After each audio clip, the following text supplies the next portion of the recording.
शेखुपुरा से हमारे bureau chief Rana Mohammad Akram की रिपोर्ट के मुताबिक खालिद रोड पर अल हरमैन डेंटल केयर में मोहाना फ्री मेडिकल व डेंटल कैंप का इनेकाद किया गया,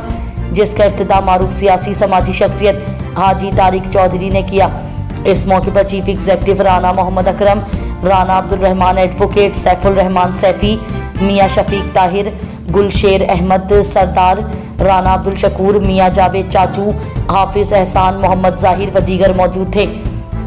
कैंप में डॉक्टर राना अब्दुल मुनीब अकरम, डॉक्टर मुनीजा मुनीब अकरम और डॉक्टर फराज अहमद ने मरीजों के चेकअप किए और उन्हें मुफ्त अद्वियात फराहम की। कैंप का जायजा लेने के मौके पर हाजी तारिक चौधरी का कहना था कि फ्री मेडिकल कैंप का इनेकाद मुस्तहिक मरीजों के लिए इलाज मुआवजा के हवाले से किसी नेमत से कम नहीं, जिस पर अल हरमैन डेंटल केयर की इंतजामिया और डॉक्टर्स व स्टाफ खराज तहसीन का हकदार है। गरीब व पसमानदा इलाकों के मरीजों को मुफ्त इलाज मुआवजा की सहूलियात फराहम करना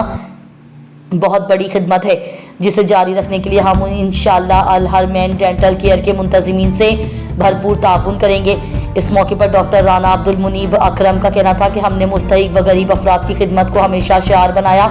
जिसकी खातिर हर माह फ्री मेडिकल व डेंटल कैंप का इनेकाद किया जा रहा है, जिसे हर हाल में जारी रखेंगे ताकि गरीब व मुस्तहिक अफराद को इलाज मुआवजा की मुफ्त सहूलत फराहम हो सके।